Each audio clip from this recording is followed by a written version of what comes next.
Good morning बच्चों कल हमने आपको राम कथा में विश्वामित्र राम और लक्ष्मण को अपने साथ ले जा रहे थे वहाँ तक की कथा सुनी थी। आज हम आपके दूसरे चैप्टर जंगल और जनकपुर के बारे में पढ़ेंगे। विश्वामित्र राम और लक्ष्मण को लेकर राजमहल से निकलकर सरयू नदी की ओर बढ़ चले। आगे आगे विश्वामित्र, पीछे पीछे राम और लक्ष्मण चले जा रहे थे। वो लोग सरयू नदी के दक्षिणी तट पर थे। धीरे धीरे अयोध्या नगरी दूर छूटती चली गई। राम और लक्ष्मण ने पीछे मुड़कर नहीं देखा। वो महर्षि विश्वामित्र के साथ पीछे पीछे चले जा रहे थे। अचानक उन्होंने देखा कि आसमान का रंग मटमैला होता जा रहा है। जो लोग थे सब अपने घरों को वापस जाने लगे थे। चरवाहे गायों को लेकर घर लौट रहे थे। चिड़ियाँ अपने झुंड में वापस जा रही थी। तब महर्षि ने कहा कि आज रात हम यहीं विश्राम करेंगे। उसके बाद महर्षि ने दोनों लोगों को यानी राम और लक्ष्मण को बताया कि आज मैं तुम दोनों को कुछ विद्याएं सिखाना चाहूँगा। इन्हें सीखने के बाद कोई तुम पर प्रहार नहीं कर सकेगा, उस समय भी नहीं जब तुम नींद में रहो। यानी कि राम और लक्ष्मण को वे विद्या सिखाते हैं जिस विद्या का नाम रहता है बला और अतिबला। बला और अतिबला, जिसे अगर वो राम और लक्ष्मण को मिल जाए तो राम और लक्ष्मण को उस समय भी कोई नहीं मार सकता जिस समय वो नींद में सोए हों। सुबह हुई, फिर विश्वामित्र आगे आगे, उनके पीछे राम, सब चले जा रहे थे। उसके बाद एक घना जंगल पड़ा जिसमें राम लक्ष्मण महर्षि विश्वामित्र के साथ पहुँचे। वहाँ पे गंगा और दो नदियों का संगम हो रहा था। महर्षि विश्वामित्र ने उन्हें बताया कि यह वन देख रहे हो, इसका नाम सुंदर वन था, पर आज यहाँ जो आवाज़ें और ये जो डरावना सा महसूस हो रहा है, यहाँ पे एक ताड़का नाम की राक्षसी रहती है, जिसके डर के कारण इसका नाम सुंदर वन का नाम ताड़का वन पड़ गया। वो जिसे देखती है उसे मार डालती है। उसी का वध करने के लिए मैं तुम्हें यहाँ पर ले आया हूँ। राम ने महर्षि की आज्ञा मान ली, धनुष पर प्रत्यंचा चढ़ाई और खींचा। इसे देखते ही ताड़का क्रोधित हो गई और क्रोध से तिलबिलाई हुई राम की ओर दौड़ी। दोनों बालकों को देखकर उसका गुस्सा क्या हो रहा था, भड़क गया था। जंगल में तूफान सा आ गया था। ताड़का उन दोनों भाइयों पर पत्थर बरसाने लगी। राम ने उस पर बाण चलाए, लक्ष्मण ने भी निशाना साधा। ताड़का बाणों से घिर गई थी। राम का बाण उसके हृदय में लगा और वह गिर पड़ी, यानी उसकी मृत्यु हो गई। विश्वामित्र बहुत प्रसन्न हुए। उन्होंने राम को गले लगाया।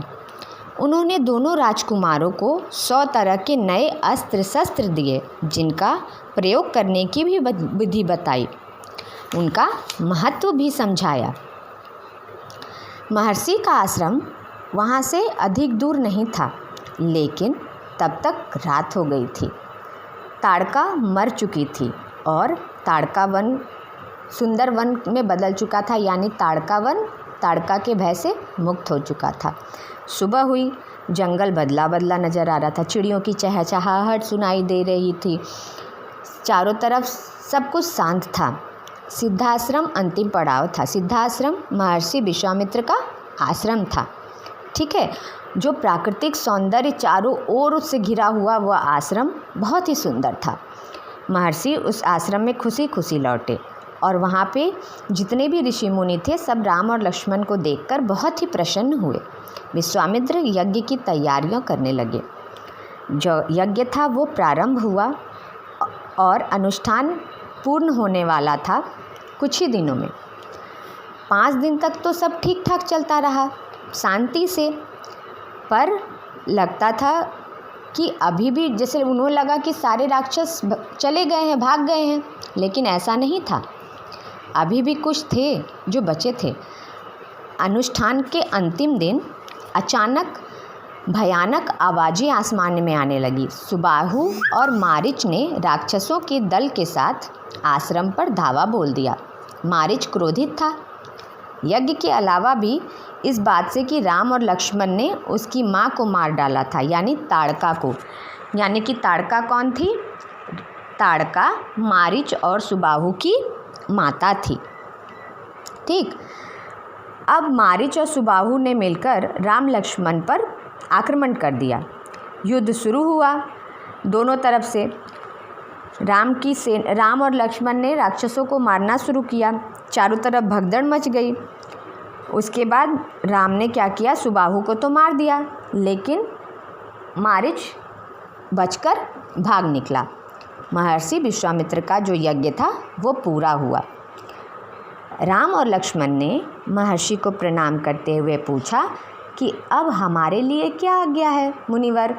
महर्षि ने राम को गले लगाया, कहा, हम लोग अब यहाँ से मिथिला जाएंगे, महाराज जनक के यहाँ, विदेहराज के दरबार में। मैं चाहता हूँ कि तुम दोनों मेरे साथ चलो, उनके आयोजन में हिस्सा लेने। महाराज के पास एक अद्भुत शिव धनुष है, तुम भी उसे देखो।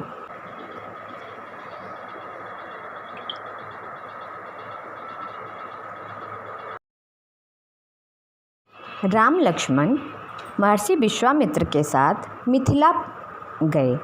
वहाँ राजा जनक ने महर्षि विश्वामित्र का स्वागत किया। तभी उनकी दृष्टि राजकुमारों पर पड़ी। विदेहराज उन्हें देखकर चकित रह गए। महर्षि से उन्होंने पूछा कि ये सुंदर राजकुमार कौन है? तब महर्षि ने बताया, ये राम और लक्ष्मण हैं, महाराज दशरथ के पुत्र।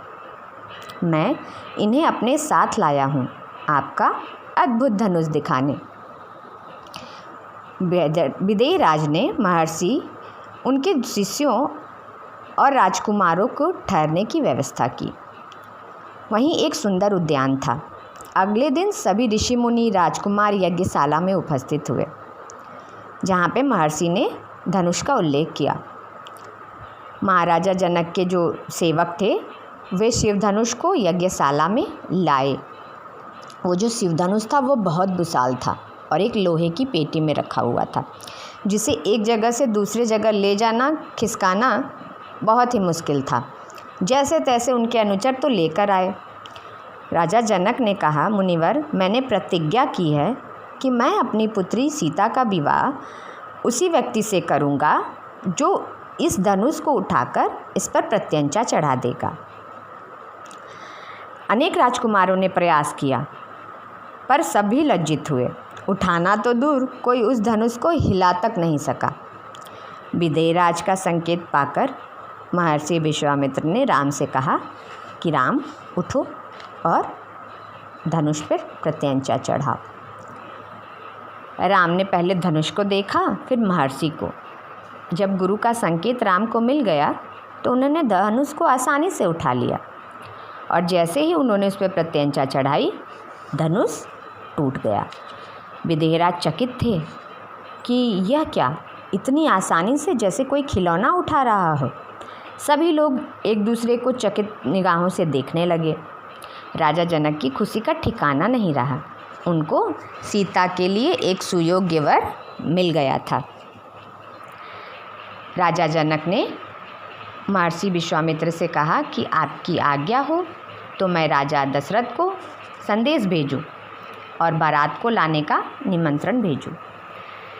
संदेशा अयोध्या भेजा गया, सबसे तेज चलने वाले रथों के द्वारा।